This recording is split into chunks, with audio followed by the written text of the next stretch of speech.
Buenas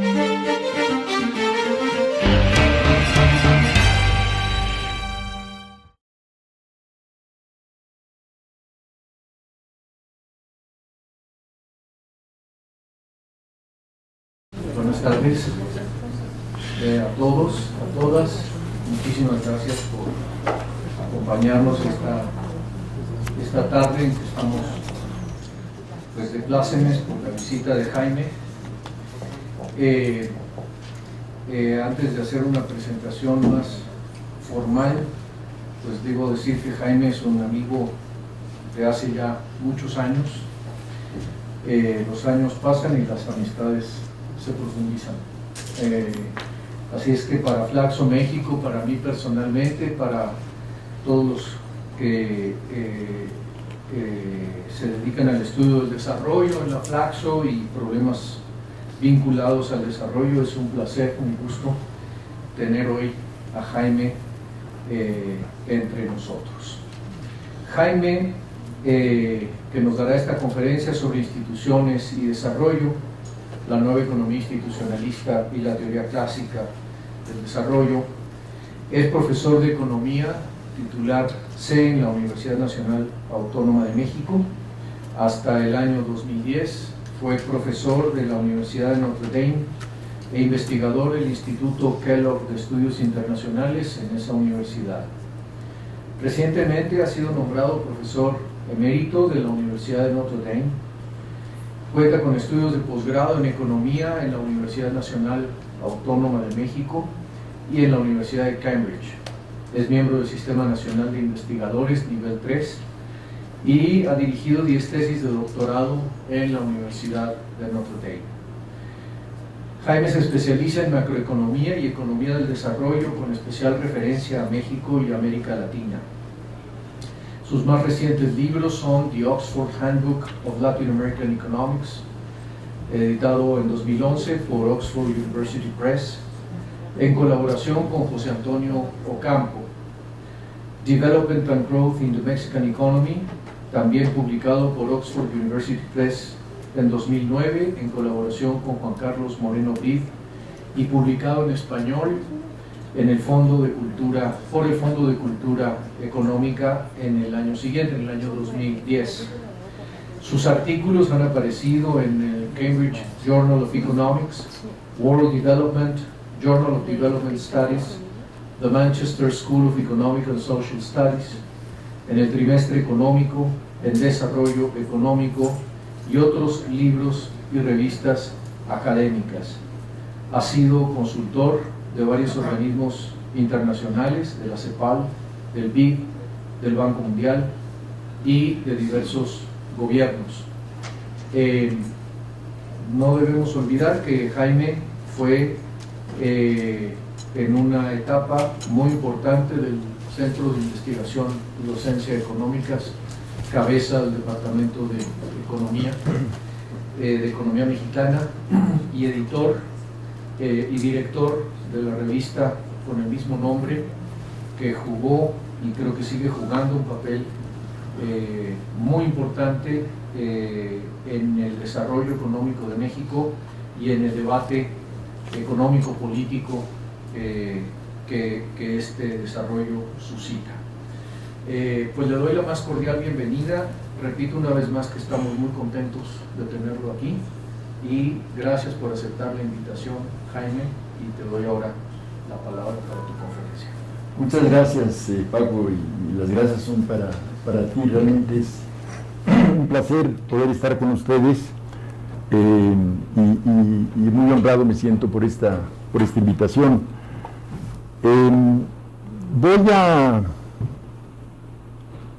Voy a decir unas palabras antes de empezar sobre la razón por la que me metí a este tema, que no es precisamente mi tema tradicionalmente, el de las instituciones y su relación con el desarrollo. Después de casi 12 años, decidí que era necesario publicar o trabajar en una segunda edición de un libro que publiqué en el año 2000 que se llama La teoría del desarrollo y la economía del crecimiento, en 2004 en español. Y Al empezar a trabajar en esta nueva edición, que ya no va a ser una nueva edición, por cierto, sino que va a ser un nuevo libro, por los cambios tan profundos que va a tener con respecto a la primera edición, al empezar a trabajar en esto, me di cuenta que uno de los grandes cambios que habían ocurrido entre la primera y la segunda edición del libro era precisamente este boom, apogeo de la economía institucionalista que había reflorecido, porque ha tenido otros booms en el pasado, como lo vamos a ver, que había reflorecido desde finales de los años 2000, es decir, más o menos desde el momento en que entra a imprenta mi libro en el año, publicado en el año 2000, es que empieza a florecer esta bibliografía sobre la nueva economía institucional.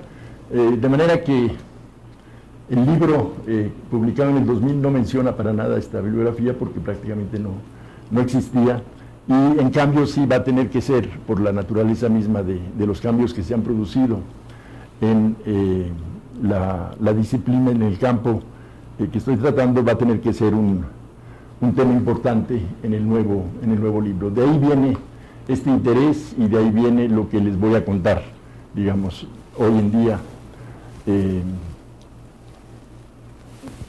sobre este tema de instituciones y desarrollo. Esto explica en parte por qué el subtítulo de la charla es la nueva economía institucionalista. Lo que explica por qué el subtítulo de la charla lleva la teoría clásica del desarrollo es porque el libro inicial, el del año 2000, trataba precisamente de reivindicar las contribuciones de los años 40, 50, 60 de la economía inicial del desarrollo, de la economía, lo que llamo ahí la economía clásica del desarrollo, antes de que se impusiera, digamos, el paradigma de la economía, llamémosle, mal llamada, pero llamémosle neoclásica del desarrollo a partir de mediados finales de los años 60. Bien, el tema de la relación entre instituciones y desarrollo económico es muy viejo. Fue un tema central en La riqueza de las naciones de Adam Smith, quien dice, y aquí medio parafraseo, medio cito, quien dice que para que el comercio y las manufacturas florezcan, se requiere de un cierto grado de confianza en la justicia del gobierno, en particular de una administración regular de justicia, seguridad de la gente en la posesión de su propiedad y del cumplimiento del pago de las deudas por parte de quienes son capaces de pagar. También es un tema central en Marx, por ejemplo, que veía la dirección de causalidad entre instituciones y desarrollo en forma algo distinta de Adam Smith. En efecto, para Marx, el avance de las fuerzas productivas es el motor del cambio de las relaciones sociales de producción y en la superestructura de la sociedad, incluidas en la superestructura todo tipo de instituciones. La literatura sobre este tema ha reflorecido recientemente entre los historiadores económicos y los economistas del desarrollo. Ello se ha debido a la revitalización de la economía del crecimiento y su aplicación a las grandes preguntas de la economía del desarrollo. Preguntas tales como: ¿por qué unas economías son más ricas que otras? ¿Por qué unas economías crecen más rápidamente que otras? A ese reflorecimiento, este es un elemento pues del reflorecimiento del tema, a ese reflorecimiento han contribuido también las aportaciones de Douglass North y colaboradores a la nueva economía institucional, que pretenden responder esas viejas preguntas haciendo referencia a los determinantes fundamentales, a diferencia de los determinantes próximos, del nivel de desarrollo y tasa de crecimiento económicos. En esta visión neoinstitucionalista, los determinantes fundamentales del desarrollo económico son precisamente las instituciones económicas y políticas, es decir, las diferencias entre países en los niveles de desarrollo económico alcanzado se explican fundamentalmente por diferencias institucionales. El libro recién publicado de Daron Acemoglu y James Robinson, ¿Por qué fallan las naciones?, expresa esta tesis con especial fuerza, claridad y erudición. ¿Es aquí? No. Debe ser aquí.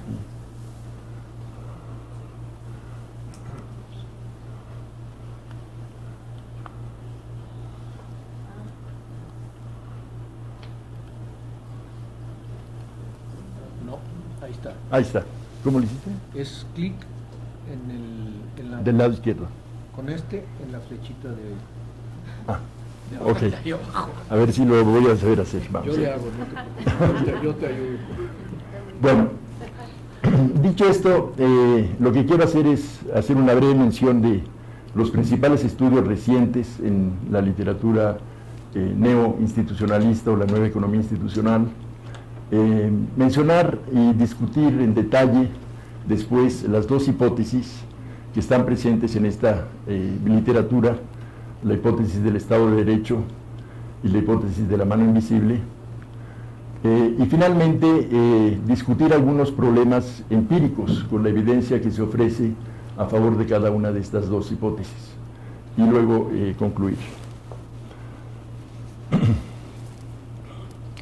La literatura aplicada reciente sobre... A ver si puse algo aquí. Gracias.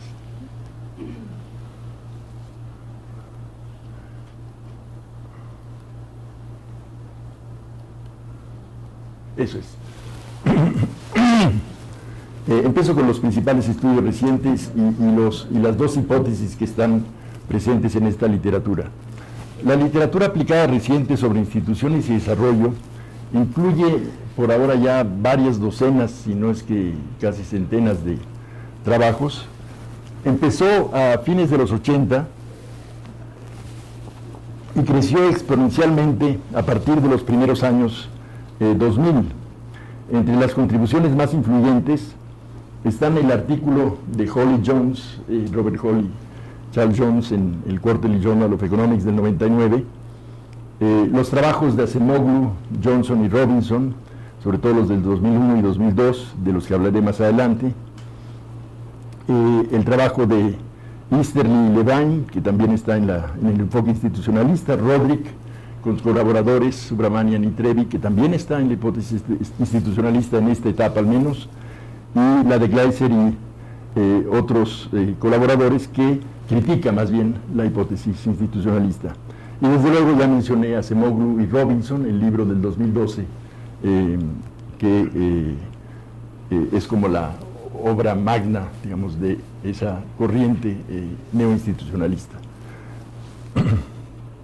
Todos estos autores tienen en común que toman en cuenta las contribuciones de los neoinstitucionalistas como North y exploran la hipótesis básica de que la calidad de las instituciones económicas y políticas tiene un papel fundamental en la explicación de las enormes brechas en ingresos per cápita entre países.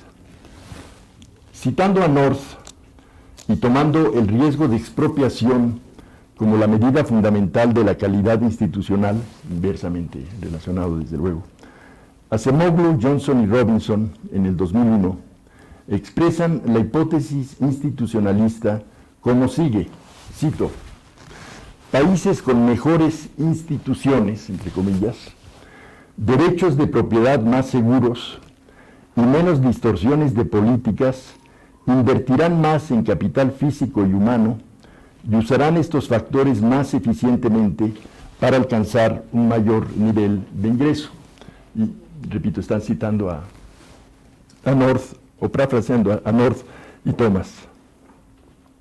En Holly Jones, el artículo que ya mencioné del 99, la hipótesis se expresa diciendo que las brechas actuales en ingreso per cápita se explican fundamentalmente por diferencias en la infraestructura social entre países y definen una buena infraestructura social como una que reduce, en lugar de aumentar, la brecha entre los rendimientos privados y los rendimientos sociales de las actividades productivas para el conjunto de actividades de la economía, desde trabajar en una fábrica, invertir en capital físico y humano, hasta crear nuevas ideas o transferir tecnologías desde el exterior. Además, una buena infraestructura social es aquella que alinea rendimientos privados y sociales de actividades con consecuencias negativas para la economía y la sociedad, tales como el robo o la corrupción. Nótese, y esto es importante para el desarrollo que va a seguir, nótese la dualidad de la hipótesis básica, dualidad que proviene, creo, de Adam Smith. Por un lado está el argumento de Adam Smith en favor de la protección a los derechos de propiedad y de la buena administración de justicia. En suma, un argumento a favor del Estado de Derecho, como condición necesaria para que florezcan el comercio y la manufactura, como dice él.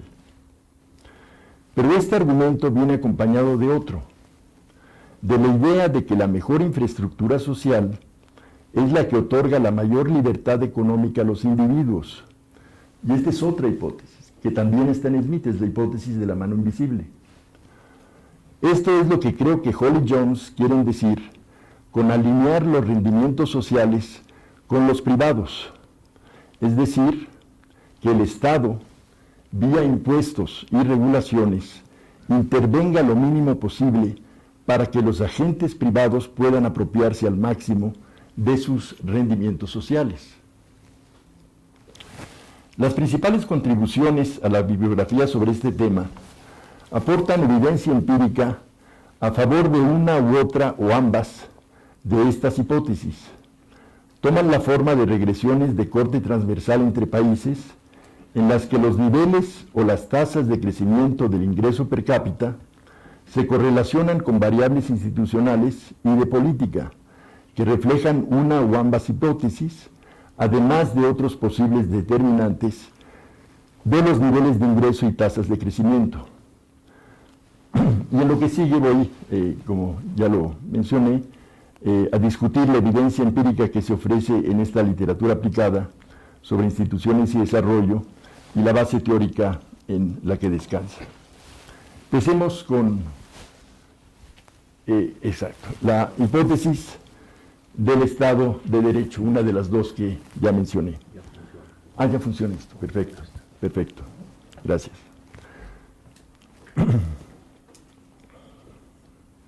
En su versión, llamémosla débil, la hipótesis del Estado de Derecho afirma que un Estado de Derecho más fuerte, un mayor imperio de la ley, tiene efectos positivos en el desarrollo. Esto, en mi opinión, no es muy controversial. Me resulta difícil discrepar de este argumento, ya que me parece difícil construir un argumento que concluya que un mayor riesgo de expropiación puede ser favorable al desarrollo económico. Hay, sin embargo, una versión fuerte de la hipótesis que va mucho más allá del argumento de que fortalecer la protección de los derechos de propiedad es favorable al desarrollo económico. La hipótesis, es decir, la hipótesis fuerte en este caso, como lo plantea implícita o explícitamente buena parte de la literatura reciente, es que las instituciones que protegen los derechos de propiedad son el determinante fundamental del crecimiento económico, un determinante más profundo y fundamental que las políticas, en particular las políticas económicas, que las características geográficas o que la estructura económica y otros factores posibles que afectan las tasas de acumulación de capital físico y humano. Y lo que quiero es ver en... no, pero todavía no estoy en la mano invisible. A ver, déjame ver. Ahí. Sí, gracias.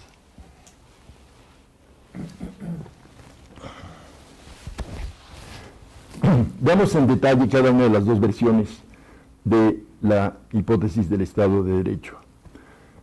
Aunque la versión débil es difícilmente controversial, ello no quiere decir que haya sido empíricamente confirmada en la literatura reciente. En efecto, la evidencia que se ofrece en su apoyo no está exenta de problemas. Dos de ellos se refieren a la medición del Estado de Derecho, de qué tan fuerte es el Estado de Derecho, a través de indicadores subjetivos tales como un índice de protección en contra del riesgo de expropiación. Y otro problema es el problema de la endogeneidad, que resulta del hecho de que las correlaciones positivas entre desarrollo y Estado de Derecho podrían reflejar los efectos del desarrollo económico en el desarrollo institucional en lugar de viceversa. Veamos primero los indicadores que se utilizan.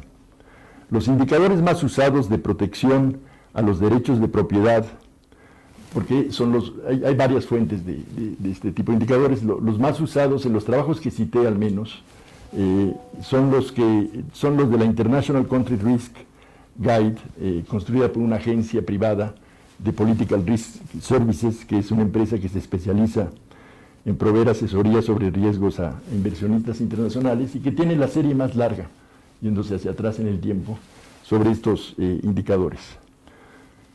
Los artículos que usan estos indicadores afirman haber encontrado efectos positivos y significativos de la protección a los derechos de propiedad en el crecimiento económico o en el nivel de desarrollo económico.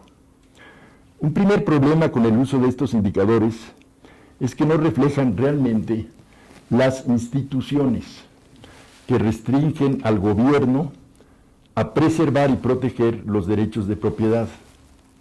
El artículo de Gleiser de 2004 que ya cité muestra claramente cómo los índices subjetivos utilizados como indicadores de instituciones en realidad están reflejando resultados, elecciones de políticas por parte de líderes políticos, en lugar de restricciones que restringen, que limitan esas elecciones, contrapesos que limitan las elecciones del gobernante. Además, esos indicadores son muy volátiles, en lugar de reflejar un conjunto de reglas que cambia lentamente.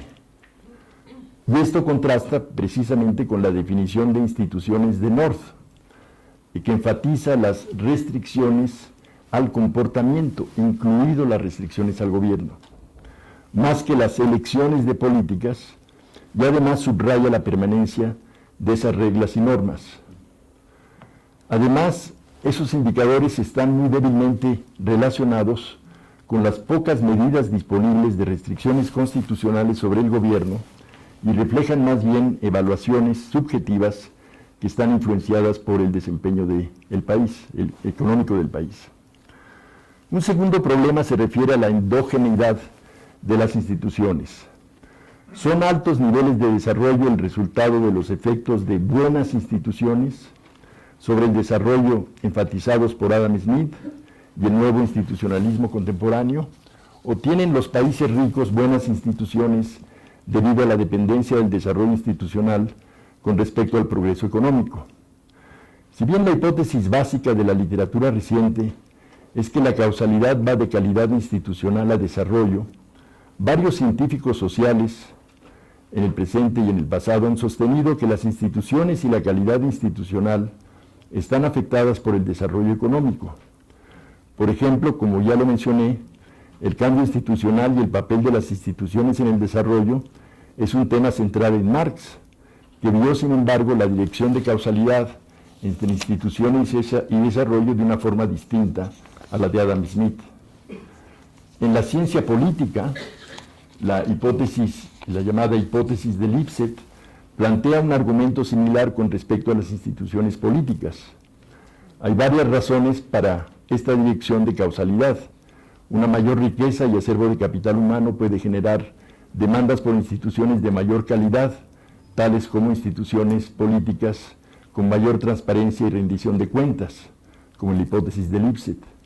Una mayor riqueza puede hacer más accesible tener mejores instituciones, ya que es costoso establecer y administrar instituciones, y entre mayor su calidad, mayor el costo.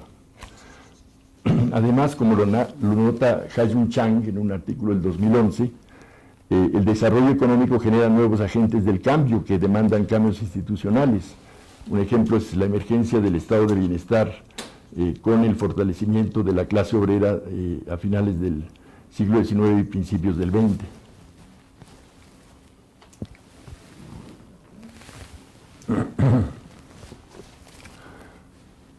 Aunque la influencia del desarrollo en las instituciones puede haber sido descuidada en la literatura reciente, como lo argumenta Chang en su artículo del 2011, los estudios más influyentes, y esto se le escapa a Hayun, los estudios más influyentes reconocen que la causalidad entre instituciones y desarrollo corre en ambas direcciones y por lo tanto que la calidad institucional es una variable en realidad endógena. El reconocimiento de esta endogeneidad es precisamente lo que motiva la adopción de un enfoque de variables instrumentales en esos estudios. Este procedimiento involucra instrumentar las instituciones contemporáneas con algún indicador del componente exógeno de las instituciones que le permite al investigador controlar por la endogeneidad de las instituciones contemporáneas con respecto al ingreso per cápita actual o contemporáneo. Los instrumentos que se han usado incluyen, en particular, voy a hablar un poco más de esto más adelante, las tasas de mortalidad de los europeos en las colonias, por parte de Acemoglu, Johnson y Robinson, la distancia con respecto al Ecuador, que lo toman Holly Jones como un indicador de influencia europea, etc. La versión fuerte de la hipótesis del Estado de Derecho nos lleva a la pregunta de qué tan fundamentales son las instituciones. Los proponentes más influyentes de la primacía de las instituciones son, creo que sin duda, Acemoglu, Johnson y Robinson en sus trabajos de el 2001 y 2002, y Acemoglu y Robinson en su libro del 2012. Acemoglu, Johnson y Robinson en el 2001 presentan una teoría de las diferencias institucionales que ha sido la base de todos sus trabajos posteriores, incluido el propio libro del 2012, una teoría de las diferencias institucionales entre países colonizados por europeos y su papel en el desarrollo económico, que junto a la evidencia empírica que la acompaña, les lleva a concluir que son las instituciones las que juegan el papel fundamental en la explicación de las enormes brechas de desarrollo económico que observamos hoy en día. La teoría, quizá resulte familiar para muchos de ustedes, se basa en las siguientes premisas. La primera es que hubo distintos tipos de colonización, que crearon distintos tipos de instituciones. En un extremo, los europeos establecieron estados o instituciones extractivas. Estas instituciones no introdujeron mucha protección a la propiedad privada, ni tampoco crearon salvaguardas contra la expropiación gubernamental. Su principal propósito fue transferir al máximo el máximo de recursos de la colonia al colonizador. Ejemplos de este tipo extremo de colonización fueron la colonización belga del Congo o la de Burundi, donde los belgas también gobernaron indirectamente a través de jefes tutsi y explotaron la colonia a través de trabajo forzado en plantaciones y el establecimiento de cuotas forzadas en la producción de alimentos. Otro ejemplo es la colonización francesa de Dahomey, donde se estima que entre 1905 y 1914 el 50% de su PIB fue extraído por Francia. Otros ejemplos menos quizá dramáticos son los que se refieren a la colonización de América Latina, en particular la de México, Perú, Bolivia y Brasil, por los españoles y portugueses. Esto es lo que ocurre en un tipo de colonización en un extremo. En el otro extremo, muchos europeos emigraron y se establecieron en un número de colonias, creando lo que el historiador Alfred Crosby llama neo-Europas. Los colonos replicaron en este caso las instituciones europeas con un fuerte énfasis en la protección de la propiedad privada y salvaguardas contra el poder gubernamental. Ejemplo de estas neo-Europas incluyen Estados Unidos, Canadá, Australia y Nueva Zelanda. La segunda premisa de Acemoglu, Johnson y Robinson es que el tipo de colonización se vio influido por la viabilidad de establecerse en las colonias, en lugares donde el medio ambiente de enfermedades no era favorable al establecimiento de europeos. No había condiciones para la creación de neo-Europas, y lo más probable resultó ser la creación de un Estado extractivo. Y la tercera premisa es que las instituciones coloniales persistieron incluso después de la independencia debido a la presencia de varios mecanismos económicos.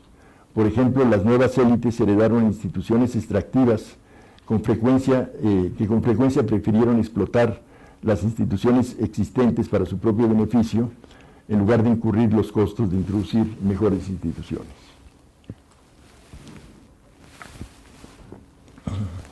La tesis de Acemoglu, Johnson y Robinson enfatiza, noten, las condiciones locales en las colonias. A este respecto, la tesis, en particular en medio ambiente de enfermedades en las colonias, ¿no? A este respecto, la tesis se asemeja a la de Engerman y Sokolov, en su artículo del 97, que también enfatiza las instituciones, solo que ellos la vinculan a la dotación de factores y la desigualdad. Este es un artículo, para los que no lo conocen, muy interesante sobre las dos trayectorias a lo largo sobre todo del siglo XIX, de las colonias americanas, de las colonias norteamericanas al norte del Río Bravo, para ser exacto, y las colonias al sur, ¿no? Colonizadas respectivamente por Estados Unidos y por España y Portugal. Estos puntos de vista son distintos de aquellos que, como Laporta y colaboradores, enfatizan la importancia del origen colonial, la identidad del colonizador y el origen legal en las instituciones contemporáneas, argumentando que los países de ley común y excolonias británicas tienen mejores derechos de propiedad y mercados financieros más desarrollados. Otros autores también han enfatizado mucho el origen del colonizador, el origen nacional del colonizador. Acemoglu, Johnson y Robinson aportan evidencia econométrica a favor del argumento de que las diferencias institucionales tienen un impacto muy importante en el desarrollo económico. Usan una medida del riesgo de expropiación como la variable de calidad institucional, pero como esta variable es endógena en la medida en que el nivel de ingreso de un país influye en su capacidad de proteger los derechos de propiedad, utilizan como instrumento, como el componente exógeno de las instituciones causado por la experiencia colonial temprana, a las tasas de mortalidad de los europeos en las colonias. De esta manera, Acemoglu, Johnson y Robinson estiman grandes efectos de las instituciones en el ingreso per cápita. Por ejemplo, sus estimaciones implican que una mejora de las instituciones de Nigeria al nivel de las de Chile llevaría a largo plazo a multiplicar por 7 el ingreso de Nigeria. A su vez, es interesante destacar esto, Acemoglu, Johnson y Robinson descartan otras interpretaciones de la experiencia colonial. Cuando agregan variables DOMI para las colonias británicas y francesas, ello tiene muy poco efecto en los resultados. Y este y otros resultados asociados les llevan a concluir que la identidad del colonizador no es un determinante importante de los patrones de colonización y el desarrollo institucional subsiguiente. También controlan por origen legal, agregando una DOMI para el origen legal francés, lo que no tiene impacto tampoco en la estimación del efecto de las instituciones en el ingreso per cápita. Y Acemoglu, Johnson y Robinson proveen también evidencia en contra del papel de la geografía en el desarrollo. En el artículo del 2001 muestran que una vez que se controla por el efecto de las instituciones en el desempeño económico, agregar la latitud como variable explicativa no cambia la relación y además la variable latitud tiene el signo equivocado y no es significativa. Muestran también que cuando se agrega una DOMI para África, esta no es significativa una vez que se controla por las instituciones. Y ello sugiere que África es más pobre que el resto del mundo debido a sus instituciones y no a factores puramente geográficos o culturales. Gleiser y sus colaboradores ofrecen una visión del desarrollo económico y político que tiene algunos rasgos en común con el enfoque institucionalista de Acemoglu, Johnson y Robinson, tales como la necesidad de derechos de propiedad seguros. Difieren, sin embargo, de la visión institucionalista que ve a las políticas que apoyan la acumulación de capital físico y humano como resultado de restricciones institucionales sobre el gobierno, y ven en cambio estas políticas, especialmente en muchos países pobres, como resultado de elecciones de política por parte de líderes que no operan bajo importantes restricciones. Los autores critican a Acemoglu, Johnson y Robinson argumentando que el instrumento de estos autores, la mortalidad, las tasas de mortalidad de los colonizadores, puede haber sido importante en determinar los patrones de asentamiento, pero no muestra que es importante, que lo importante son las instituciones que los colonizadores importaron, más que el capital humano que trajeron con ellos.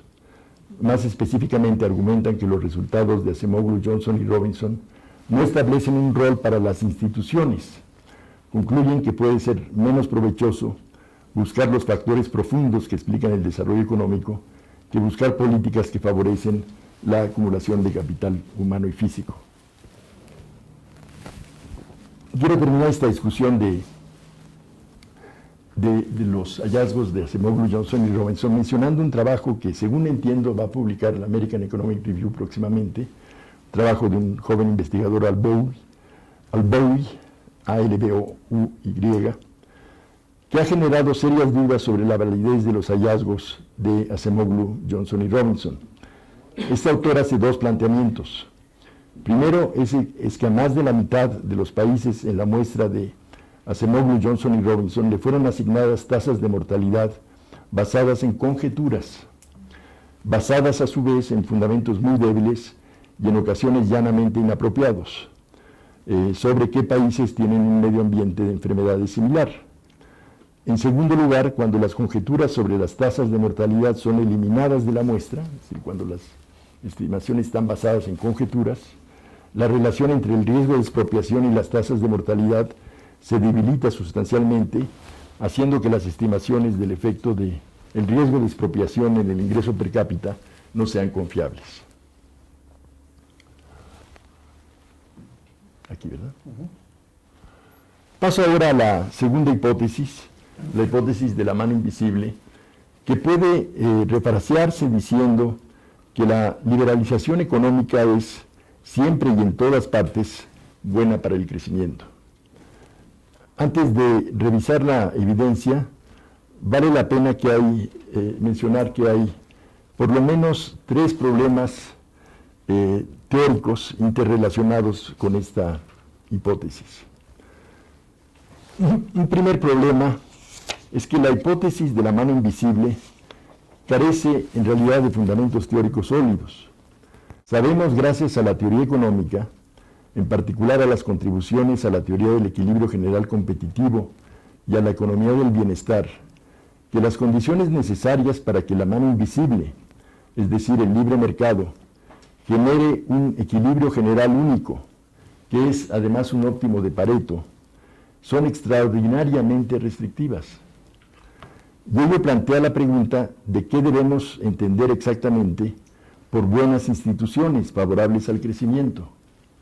Si se trata, como lo argumentan Hall y Jones en su artículo del 99, de las instituciones que reducen la brecha entre rendimientos privados y sociales de la inversión y la actividad productiva, entonces, como lo ha mostrado la teoría clásica del desarrollo, la teoría clásica del desarrollo se relaciona muy íntimamente con la teoría del equilibrio general competitivo y la teoría de la economía del bienestar, porque lo que hace precisamente la teoría clásica del desarrollo es relajar los supuestos que son necesarios hacer para un equilibrio único, que es un óptimo de Pareto, y esto les da una economía que puede tener múltiples equilibrios, uno superior a otro desde el punto de vista de Pareto, etc., ¿no? Por eso meto aquí a la economía clásica del desarrollo.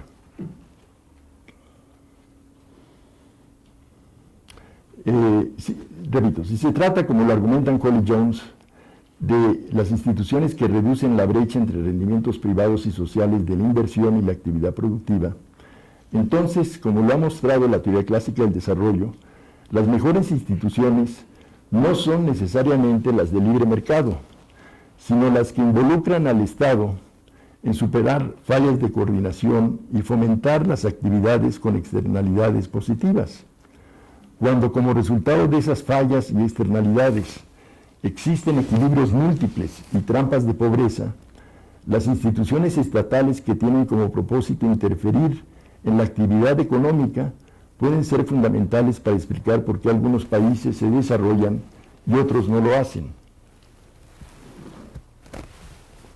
Este punto sobre la teoría clásica del desarrollo es enfatizado por el politólogo Adam Przeworski, cuando dice que además, estoy parafraseando a Przeworski, que además del Nuevo Testamento de North y Thomas, el del 73, también tenemos un Viejo Testamento, redactado por Rosenstein Rodan en el 43, que dice que las instituciones que importan son las que coordinan el desarrollo. Es el mismo punto que hace también Pranab Bardhan en un artículo del 2004, cuando afirma que el nuevo institucionalismo no le atinó a las instituciones clave, o en inglés, got its institutions wrong. De manera más general, cuando la presencia de fallas de mercado le impide a la mano invisible alcanzar un óptimo de Pareto, las instituciones de mercado que maximizan la libertad económica no son en general las mejores instituciones para el bienestar económico y pueden ser claramente insuficientes para el desarrollo económico. Esto, por cierto, no son herejías de economistas heterodoxos y es bien conocido y sabido por economistas neoclásicos en la tradición de fallas de mercado. Un segundo problema evidente para aquellos familiarizados con el teorema del segundo mejor óptimo es que una mayor libertad de mercado no siempre trae consigo una mayor eficiencia económica en la asignación de recursos, aun cuando estén ausentes los efectos externos y fallas de mercado que impiden que una economía descentralizada produzca un óptimo de Pareto. El teorema de Lipse y Lancaster, el teorema del segundo mejor óptimo, afirma precisamente que no podemos juzgar a priori si un mayor grado de liberalización de un mercado particular trae consigo una mayor eficiencia en la asignación de recursos, a menos que todos los demás mercados estén ya completamente liberalizados. Es irónico que el teorema del segundo mejor óptimo está detrás, a veces creo sin saberlo, del razonamiento dado por economistas ortodoxos para explicar por qué las reformas de mercado no siempre dieron los beneficios esperados. Un ejemplo notable es cuando se nos dice que si los beneficios de la liberalización comercial no pudieron alcanzarse, ello debe ser resultado de un mercado de trabajo excesivamente rígido o de la falta de competencia en los sectores de bienes no comerciables. Un tercer problema que se pasa muy frecuentemente por alto en la literatura sobre instituciones y desarrollo es que aun si una economía más liberalizada es más eficiente en términos de asignar mejor sus recursos, de eficiencia estática, no se puede argumentar que esa economía va necesariamente a crecer más rápido.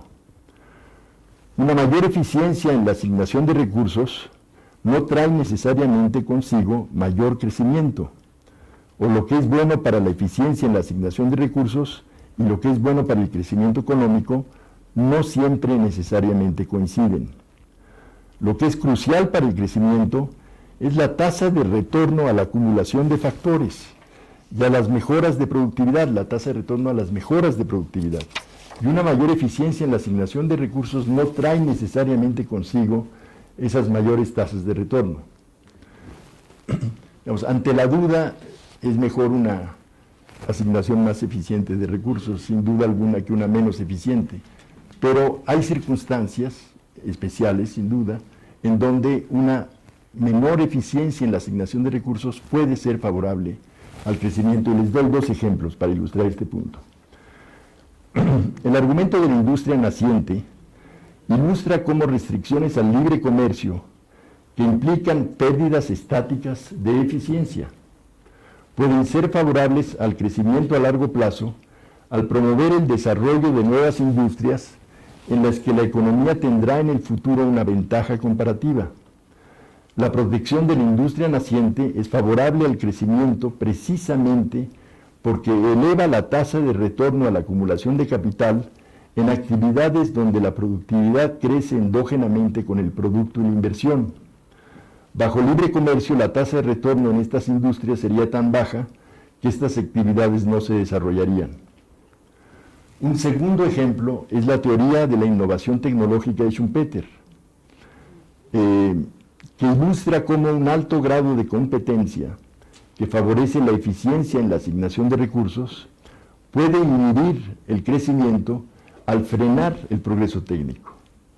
En competencia perfecta, pensaba Schumpeter, no habría progreso técnico, pues las empresas no tendrían ni los incentivos, es decir, la apropiación de rentas monopólicas temporales, ni los medios, el financiamiento de los gastos en investigación y desarrollo, para la innovación tecnológica.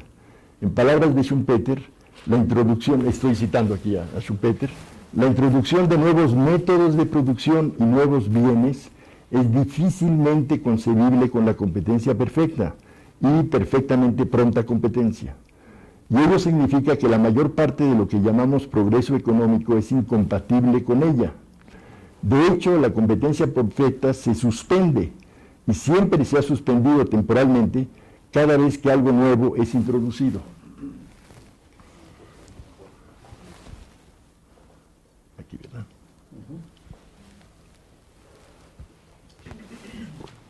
Estos son, creo, lo que puede llamarse los tres problemas teóricos de la hipótesis de la mano invisible que va junto con la hipótesis del Estado de Derecho. Ahora quiero, para terminar, mencionar algunos problemas con la evidencia empírica que se ofrece, que no he mencionado todavía, y que son comunes tanto a los trabajos que se refieren al Estado de Derecho, a la hipótesis del Estado de Derecho, como a los trabajos que se refieren a la hipótesis de la mano invisible. Sea que los estudios pongan a prueba la primera, la segunda o ambas hipótesis, la evidencia de apoyo toma la forma de regresiones de corte transversal en la que las tasas de crecimiento o niveles de ingreso per cápita se correlacionan con variables institucionales y de política, junto con otros posibles determinantes de las brechas de ingreso o tasas de crecimiento. En este último caso, es decir, con tasas de crecimiento, cuando la tasa de crecimiento del PIB per cápita es la variable dependiente, el modelo empírico estándar es una regresión del crecimiento con respecto al nivel inicial del PIB per cápita, para ver si entre menor el nivel inicial, más rápido se crece ceteris paribus, para investigar la hipótesis de convergencia condicional, e indicadores institucionales de política y estructura económica. Los determinantes próximos, en particular la inversión en capital físico y humano, pueden o no ser incluidos dependiendo de si la hipótesis es que las variables institucionales y de política afectan la eficiencia con la que los factores de producción son usados, o si afectan tanto la eficiencia como las mismas tasas de acumulación de factores. Estas regresiones son llamadas regresiones tipo Barro, debido a la influencia que el artículo de Barro del 1991, publicado en el Quarterly Journal of Economics, ha tenido en este tipo de trabajo empírico. Su fundamento analítico fue provisto por Mankiw, Romer y Weil en su artículo del 92, que extiende el modelo de Solow para incorporar capital humano, y como lo sugieren Mankiw, Romer y Weil en su modelo original, el término de la función de producción que representa la productividad total de los factores puede ser visto como reflejando no solo el nivel de la tecnología, estrictamente hablando, sino también la dotación de recursos naturales, el clima, las instituciones y otros determinantes potenciales de la eficiencia técnica. La evidencia empírica basada en regresiones tipo Barro presenta varios problemas, y voy a concentrarme en tres: el tema de las no linealidades, de la no separabilidad y de la heterogeneidad monstrual. Un primer problema es la falta de fundamento teórico de la especificación lineal adoptada por el modelo estándar descrito anteriormente. No hay razón, como lo dice Francisco Rodríguez en un trabajo del 2010, para esperar que variables tan diversas como las instituciones, las políticas económicas y las características estructurales tengan efectos lineales y separables en el logaritmo de la función de producción. Al contrario, el teorema del segundo mejor óptimo nos lleva a esperar que la reducción de una distorsión particular tenga efectos muy distintos en la eficiencia, el bienestar y el crecimiento dependiendo del nivel inicial de otras distorsiones. El supuesto de linealidad no es solo teóricamente infundado, sino que es rechazado categóricamente por la evidencia empírica. Creo que no es indispensable realizar una batería de pruebas con métodos no paramétricos y semiparamétricos como lo hace Francisco Rodríguez, para llegar a la conclusión que los datos rechazan no solo la hipótesis de linealidad, sino que la no linealidad lleva con frecuencia a que los efectos de variables institucionales y de política cambien de signo dependiendo del nivel de la variable. Piénsese, para dar un ejemplo, piénsese en el efecto del gasto público como porcentaje del PIB. Esta es una variable que es frecuentemente incluido en regresiones tipo Barro como indicador del tamaño económico del Estado y con la expectativa, no en todos los casos, pero en muchos, de que el signo de su efecto en el crecimiento sea negativo. Si bien parece razonable esperar que una reducción del gasto público de, digamos, 80%, si un país tenía 80% de gasto público y lo reduce al 70% del PIB, esto tenga un efecto positivo en el crecimiento, es igualmente razonable suponer que una reducción del 10% al 0% tenga efectos del mismo signo en el crecimiento cuando en esa situación se ha dejado a la economía sin la provisión de bienes públicos básicos.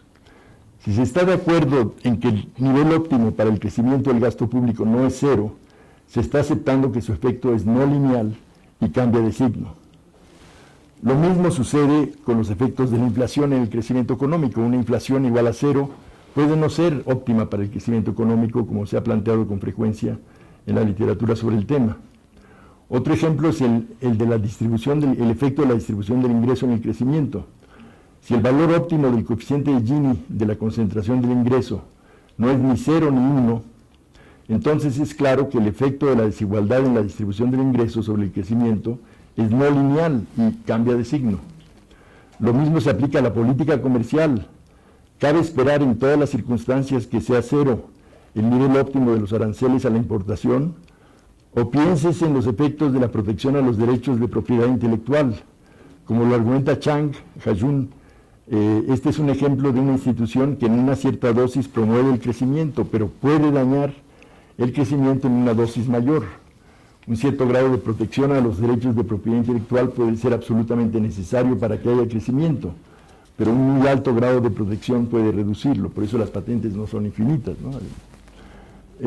De hecho, estos cambios de signo son tan generalizados que resulta difícil pensar en variables cuyos efectos sean estrictamente lineales y sin ambigüedad positivos o negativos a lo largo de toda la escala de valores que pueden asumir. Y desde luego sacar conclusiones de la estimación de ecuaciones lineales cuando los efectos no son lineales está destinado a generar conclusiones erróneas. El tema de la no separabilidad. Lin y Nugent, que fueron los que en el 95 escribieron el capítulo sobre instituciones y desarrollo en el Handbook of Development Economics que se publicó en ese año, concluyeron su revisión de la literatura sobre instituciones y desarrollo diciendo que mientras que había un amplio consenso en la literatura en que derechos de propiedad más seguros eran cruciales para el desarrollo económico, los efectos de una protección más fuerte de los derechos de propiedad son también, decían ellos, condicionales de la presencia de instituciones complementarias o factores no siempre presentes. Y este es un buen ejemplo de la no separabilidad de las variables institucionales y de política. En efecto, el supuesto de separabilidad también es muy cuestionable, teórica y empíricamente, en la medida en que excluye la existencia de interacciones entre políticas, instituciones y estructura económica. Creo que no es exagerado decir que contradice todo lo que la economía del desarrollo temprana produjo en términos de teoría. Kenny and Williams, en un artículo de World Development del 2001, discuten las complejas interacciones entre políticas, instituciones y estructura que estaban presentes en las visiones de la vieja economía del desarrollo y ejemplifican ello con la noción de Gunnar Myrdal de causación circular y acumulativa, de acuerdo a la cual un cambio en un factor puede afectar un gran número de otros factores y estos a su vez repercuten en el primer factor. El supuesto de separabilidad también va en contra de lo que la historia económica ha producido en términos de estudios de caso, y para tomar un ejemplo de la historia económica reciente, de la observación de varias décadas de reformas en el mundo. En su evaluación de los resultados de una década de reformas económicas publicado por el Banco Mundial, el papel de las interacciones entre políticas, instituciones y estructura económica es no solo reconocido, sino que juega un papel central. En las palabras del propio Banco Mundial, y aquí cito, es un documento del 2005, basado en el estudio que se hizo sobre el tema al que me refiero en esta cita, sostener, dice el Banco Mundial, sostener el crecimiento requiere que se lleven a cabo funciones clave, pero no existe una combinación única de políticas e instituciones para llevarlas a cabo. Diferentes políticas pueden llevar al mismo resultado y la misma política puede arrojar diferentes resultados, dependiendo de los contextos institucionales y las estrategias de crecimiento subyacentes de cada país. Países con marcos de política e institucionales notablemente distintos, Bangladesh, Botswana, Chile, China, Egipto, India, Laos, Islas Mauricio, Sri Lanka, Túnez y Vietnam, han tenido todos un crecimiento sostenido del PIB per cápita por encima de la tasa de crecimiento de largo plazo de los Estados Unidos, de cerca del 2% al año. Vale la pena observar las dificultades. Bueno, no, esto no vale la pena. Voy a ahorrar tiempo. La heterogeneidad muestral. Otro problema se refiere al de heterogeneidad muestral. Los estudios econométricos suponen que la relación entre crecimiento y las variables institucionales o de política es la misma para todos los países de la muestra. Sin embargo, si la relación difiere entre países, ello significa en términos estadísticos que se viola la condición de homogeneidad, lo que hace a los parámetros inestables y hace que los resultados sean sensibles a la muestra. La implicación de política es la siguiente: si distintos países tienen cada uno de ellos un modelo distinto de determinantes del crecimiento, aun si los modelos resultan tener la misma forma funcional, ello implica que las reformas de política que funcionan en un país no van a funcionar en otro. Esta es precisamente la lección que puede derivarse de la evidencia producida por la literatura empírica reciente sobre el crecimiento. En su revisión de esta literatura, Kenny y Williams afirman: si la evidencia muestra algo, es que políticas marcadamente diferentes y mezclas de política marcadamente diferentes pueden ser apropiadas para distintos países en diferentes periodos.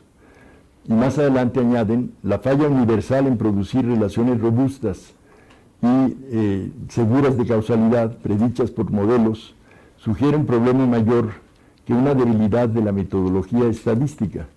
La evidencia sugiere que las experiencias de crecimiento de los países han sido extremadamente heterogéneas, y heterogéneas de una manera que es difícil explicar usando cualquier modelo de crecimiento económico.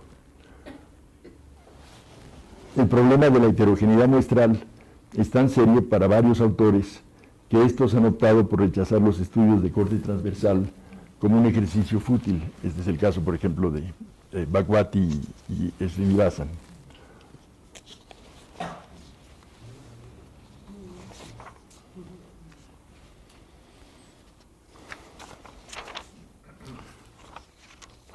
Voy a saltarme el caso de México, que es muy conocido y que puede dar lugar a discusión después, y voy a concluir. ¿Qué podemos concluir de todo lo anterior? La presencia de fuertes no linealidades en el proceso de crecimiento y la no separabilidad de los efectos de variables institucionales, estructurales y de política económica implican que no hace mucho sentido pensar en reformas de política económica haciendo abstracción de las características estructurales o institucionales de una economía. Y lo mismo vale para las reformas institucionales si se hace abstracción de las políticas económicas o de la estructura económica de un país. Las reformas que funcionan bien en un país pueden no funcionar bien en otros países. Pensar sobre la política económica en las instituciones para el crecimiento debe empezar por considerar las características específicas de un país que pueden hacer que ciertas políticas o instituciones funcionen bien, más que tratar de elaborar una lista de reformas que deben aplicar un amplio grupo de países. En este sentido, creo, hay que volver a la visión de la economía clásica del desarrollo, incluyendo sus exponentes estructuralistas que argumentaron en favor de interpretar el crecimiento y pensar la política económica en marcos institucionales y estructurales muy específicos, y tomando en cuenta las particularidades de la experiencia de los países en desarrollo.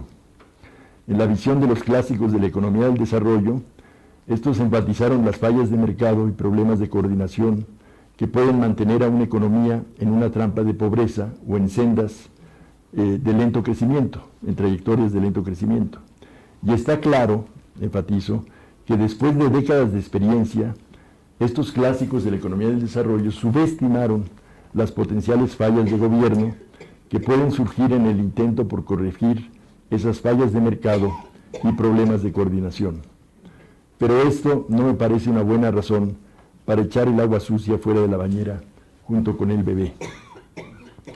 Por otra parte, es claro que la evidencia econométrica de corte transversal tiene una capacidad muy limitada para entender el proceso de crecimiento al nivel de economías específicas y por lo tanto de dar respuesta a las preguntas clave de la agenda para el crecimiento de un país determinado.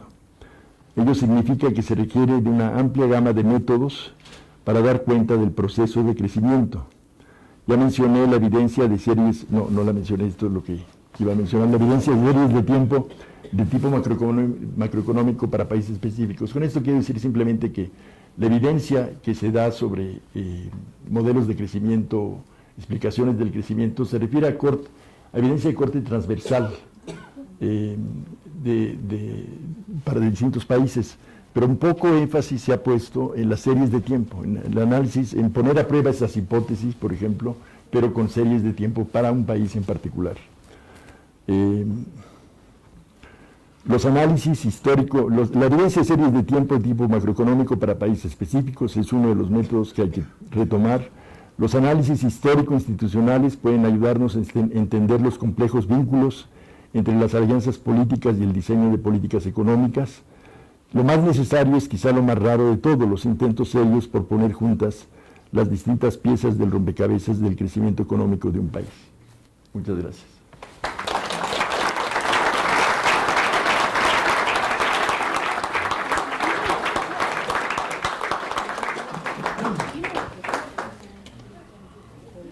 Muchas gracias, Jaime. Vamos ahora a tener un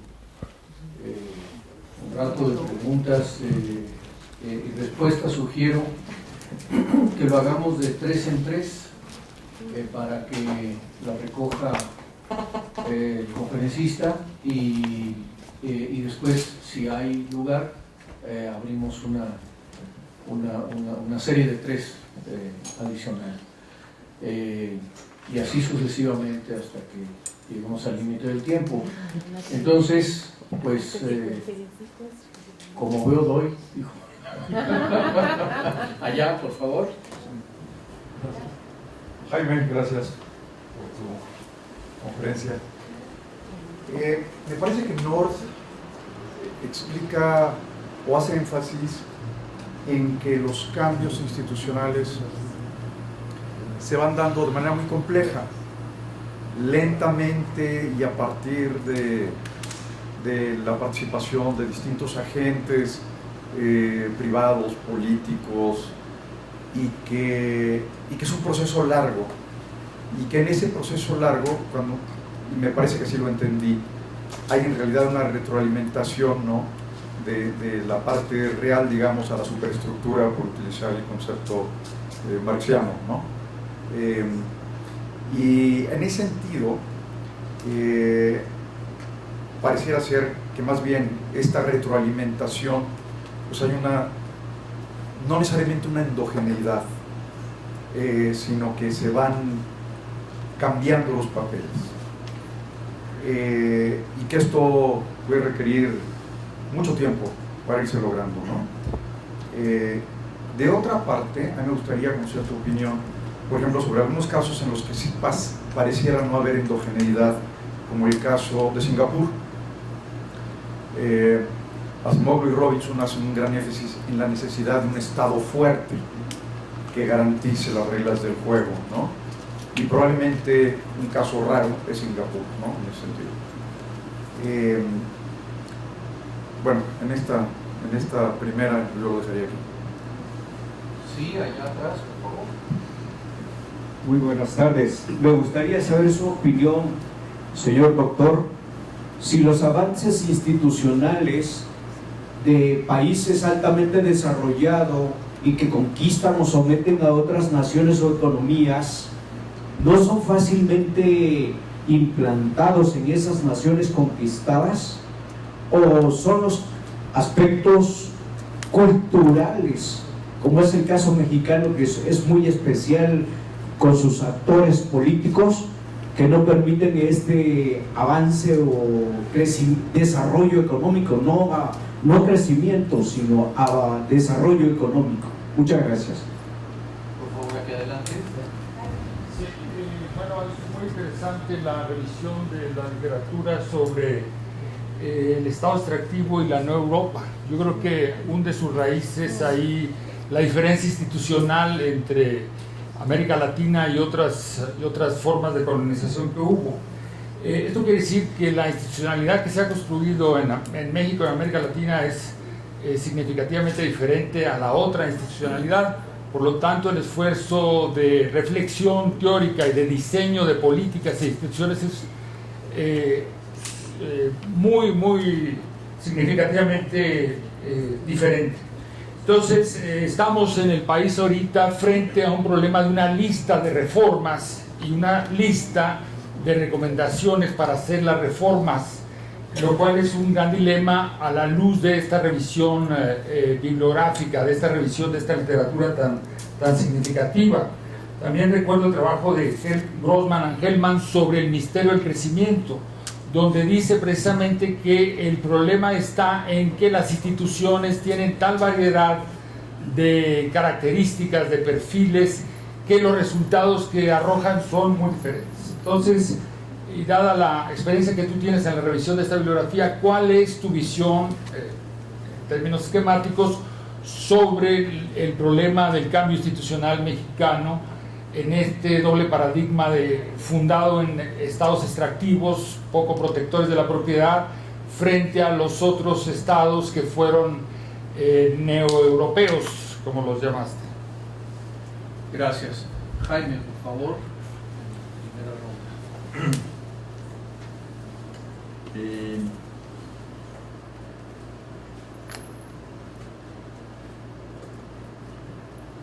Sobre la pregunta de Luis, no conozco lo suficientemente bien la obra de North como para responder la pregunta de si las instituciones son endógenas en North o no, y cómo cambian.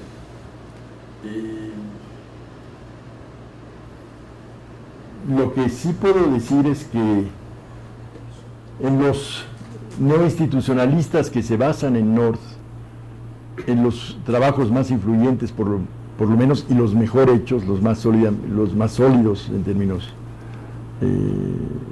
científicos o académicos, las instituciones son claramente endógenas, ¿no? Eso lo dicen abiertamente Hall y Jones, que se basan en North y consideran a las instituciones como endógenas. Es el caso de Acemoglu y Johnson y Robinson. Es el caso de todos los principales trabajos.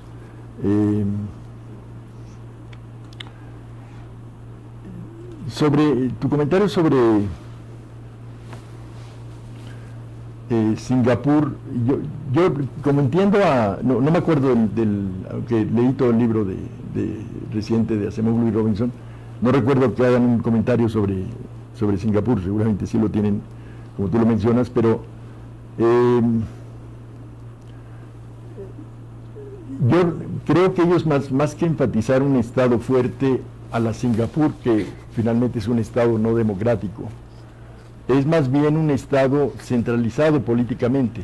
Ellos enfatizan la centralización política y al mismo tiempo enfatizan la democracia, o sea, eso es lo que quieren decir por instituciones políticas inclusivas, que son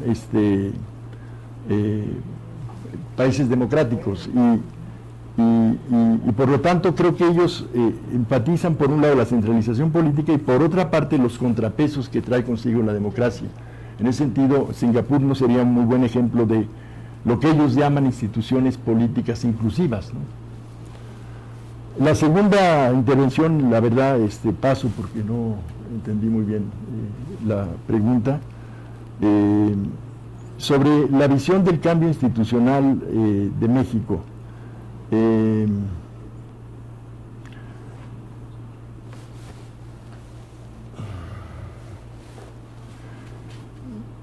Yo creo que hay una tendencia que es producto del hecho de que está muy en boga esta literatura institucionalista, a plantear que los problemas de México son de tipo institucional, que los problemas por los cuales la economía mexicana no crece, por ejemplo, son de tipo institucional. Yo no tengo esa visión, francamente. Yo creo que las razones por las cuales la economía mexicana no crece tienen que ver más con políticas económicas que se pueden llevar a cabo dentro del marco de las mismas instituciones y que los cambios necesarios son más bien cambios de política económica, más que de instituciones. Por favor, ahí.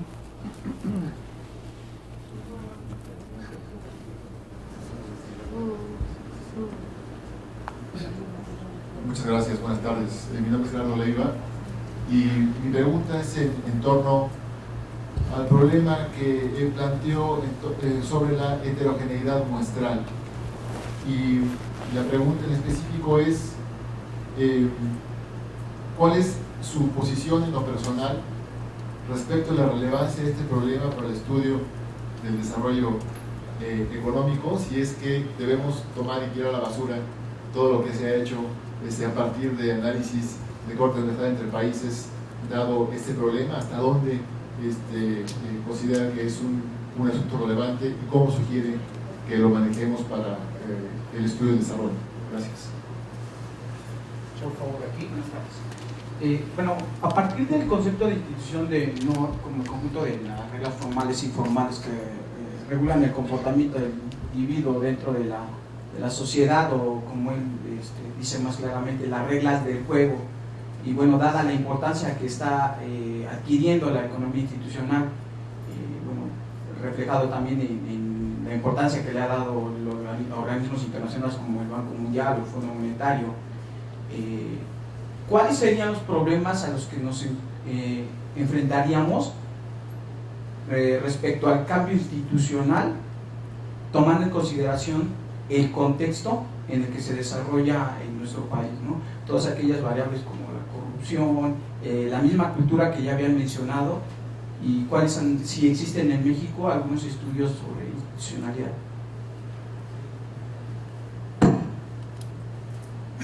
Bueno, dos preguntas porque no veo. Perdón, Alicia Cuyana. Muy breve, Jaime, muchas gracias por esa excelente presentación. Yo tengo una duda. Este boom, como tú lo llamaste, de los estudios neoinstitucionales, aparentemente o coincidente o sospechosamente surge cuando las reformas de liberalización de los mercados no dieron los resultados esperados y se pasa a aconsejar la segunda y la tercera ola de reformas entre las instituciones. Entonces es como sorprendente que realmente lleguen todos estos estudios que tienden a justificar las reformas hacia un sentido de instituciones. Nadie dice que se tomen las instituciones francesas, europeas, sino las anglosajonas. Me parece que también esa parte histórica habría que considerarla como parte del estudio institucional. Gracias. Sí. Sobre la heterogeneidad muestral, yo no soy partidario de echar a la basura nada, ¿no?, de este tipo, pero sí de estar consciente de que tienen muchos problemas y que un resultado puede tomarse como evidente a partir de cierta apoyo empírico que tiene, cuando no lo es para nada. Y hay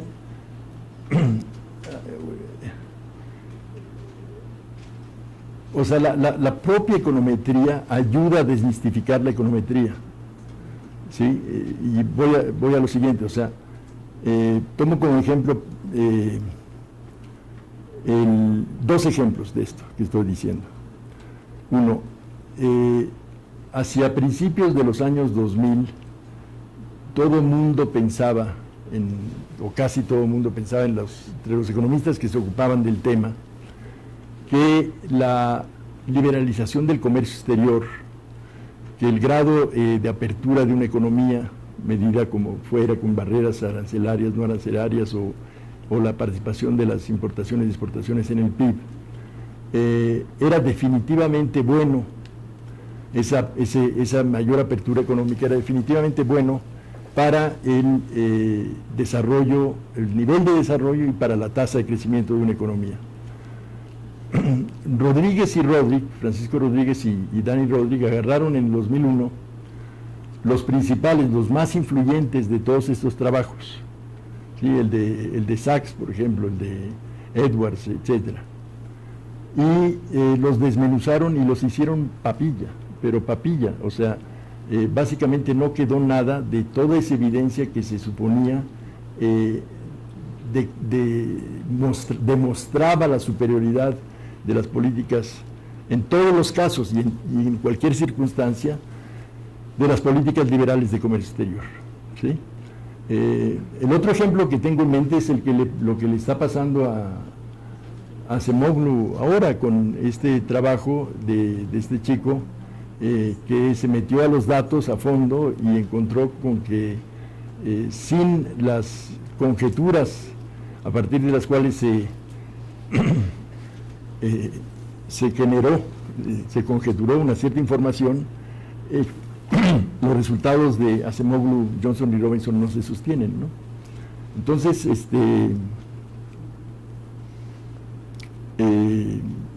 supongo que ese es el único camino que tenemos en un debate, o sea, hay trabajos donde sí se hacen locura y media, y esos son descartables de inmediato, ¿no? Pero hay trabajos que para criticarlos y hay que meterse muy a fondo, y la misma econometría lo permite, ¿no? Nos da las armas, digamos, para analizar con mucho detalle los resultados que se proponen, ¿no?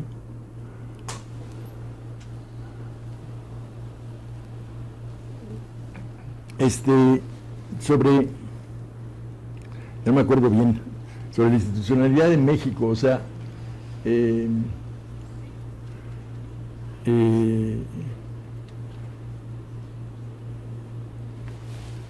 no sé por qué, pero esto me recuerda a los dos Nogales que le gustan tanto. Ya se fue Emilio, ¿ya?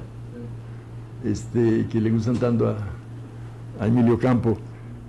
Bueno, le disgustan más bien decir que le gusta eso. Los dos Nogales son Nogales Arizona y Nogales Sonora, ¿no? Que son un ejemplo que toman Acemoglu y Robinson repetidamente a lo largo de su enorme libro, para demostrar que las instituciones son las que importan y que por lo tanto que si México está subdesarrollado con relación a los Estados Unidos, esto es el resultado de las distintas instituciones que tienen, como lo ejemplifican los dos Nogales, ¿no? Pero los dos Nogales también son un ejemplo de cómo el desarrollo económico puede modificar esas instituciones, ¿no? Más que lo contrario.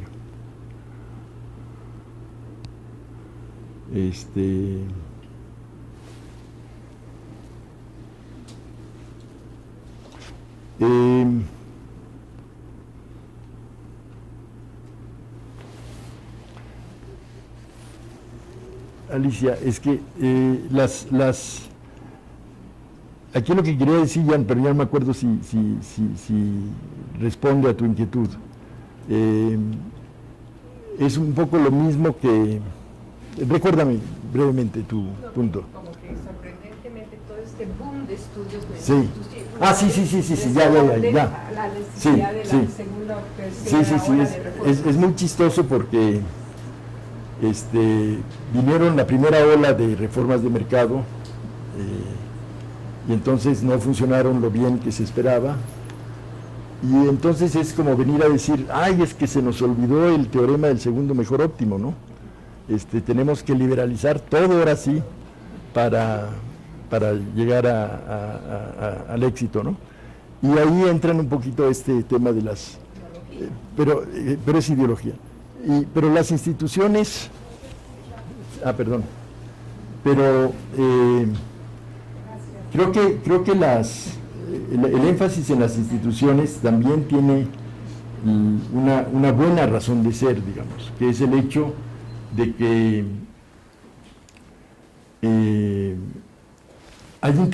de que estas interacciones son reales, las interacciones entre políticas e instituciones, y por lo tanto que la misma política puede no tener los mismos resultados en dos ambientes institucionales distintos, ¿no?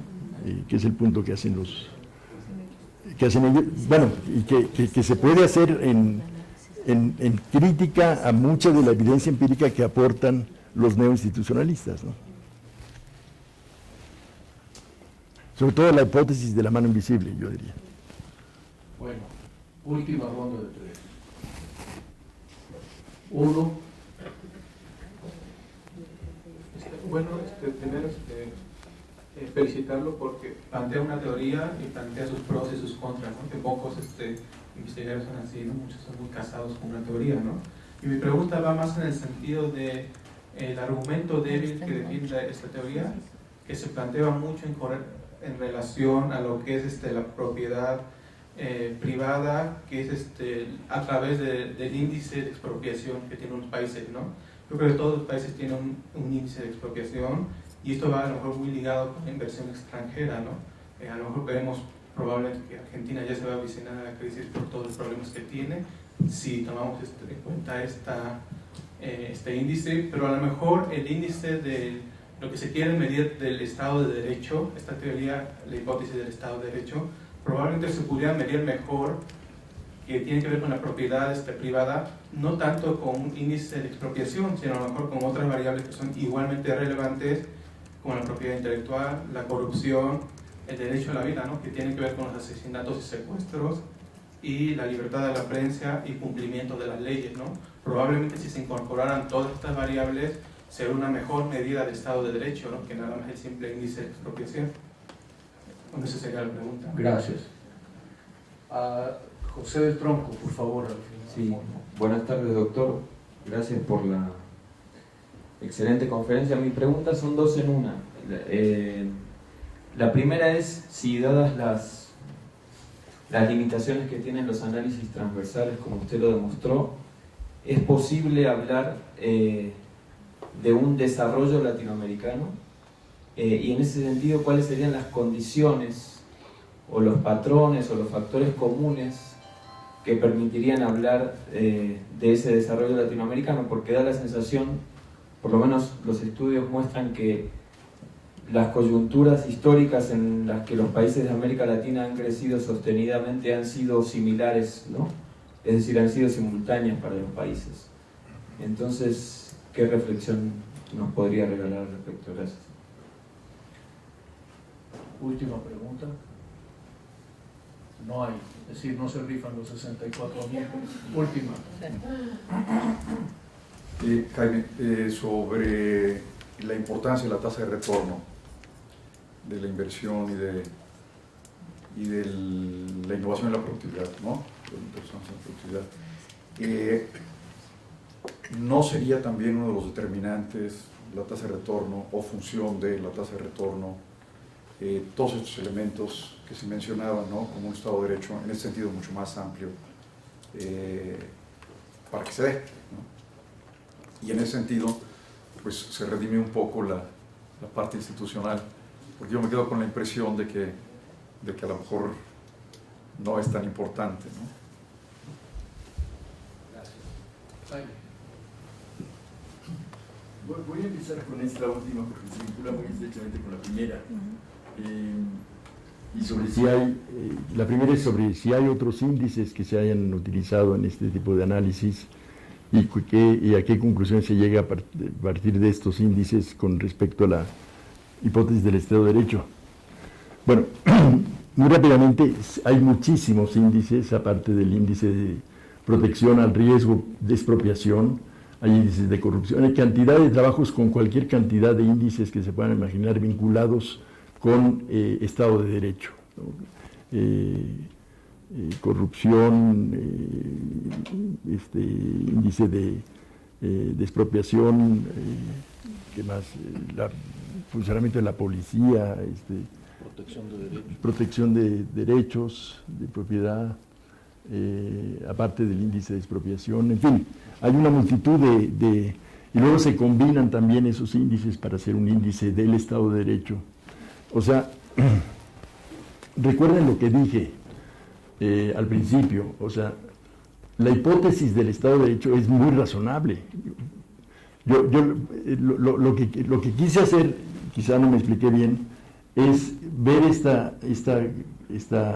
literatura de la nueva economía institucional, cómo tiene en realidad dos hipótesis, una muy aceptable, que es de sentido común, que sin el Estado de Derecho el comercio y las manufacturas no florecen, que es esa es la hipótesis de Smith en ese apartado y la otra que es la hipótesis de la mano invisible, que tenemos 200 años de teoría económica ya para decir que se cumplen condiciones extraordinariamente restrictivas que no se dan en la realidad, ¿no? Y eso lo muestra la teoría económica misma. Pero sí quise hacer un comentario a que los mismos trabajos que tratan de demostrar la hipótesis del Estado de Derecho tienen algunas dificultades porque básicamente por la falta de indicadores que reflejen las instituciones en lugar de las políticas o los resultados de esas instituciones. Esos índices de expropiación, por ejemplo, u otros índices asociados, varían a lo largo de 10 años en ciertos países de 2 a 10, ¿no? Del mínimo al máximo. En Singapur es un ejemplo, por cierto, que ponen Gleiser, que son los críticos de Acemoglu. Singapur y la Unión Soviética en los 80s suben los índices de protección al riesgo de expropiación enormemente por alguna razón extraña que no tiene que ver con las instituciones propiamente. Sobre América Latina, yo diría que se encaja muy bien con este tema de la heterogeneidad muestral, porque lo que tenemos en América Latina, si lo ven, es un proceso de convergencia, a lo largo de los últimos 30 años, básicamente, un proceso de convergencia institucional y de políticas. Todos hicimos en América Latina las reformas, digamos, del consenso de Washington y plus, ¿no? Y al mismo tiempo hay una gran divergencia de resultados, ¿no? Por un lado está Chile, la República Dominicana, a los que les va razonablemente bien, pero luego están los otros, muchos otros que les van muy, muy mal. Y con lo cual creo, enfatizo el tema de de que la heterogeneidad muestral es incluso muy alta en países con un pasado común relativamente común, como pueden ser los latinoamericanos, ¿no?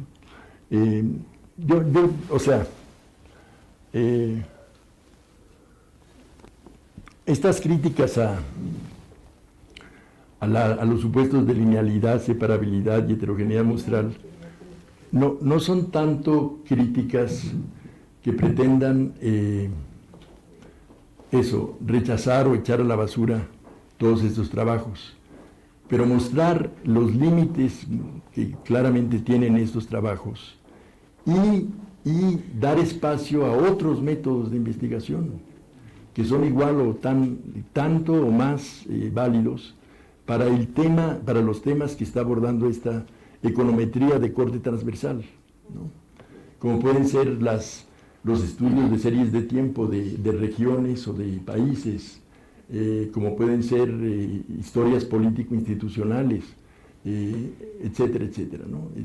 Estudios de caso de países en particular, historia económica, ¿no? Todo eso, y fíjense en una cosa divertida, o sea, finalmente el magnum opus de la economía institucionalista, ¿Por qué fallan las naciones?, el libro de Asimov y Robinson, es un libro de teoría e historia económica, ¿sí? No tiene una sola R cuadrada ni nada que se le parezca.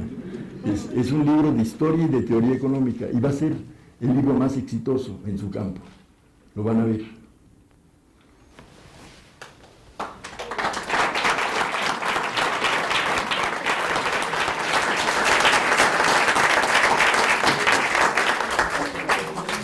Bueno, pues muchísimas gracias, Jaime, por esta Encantado. excelente presentación, y a todos ustedes por su asistencia. Muchas gracias. Gracias.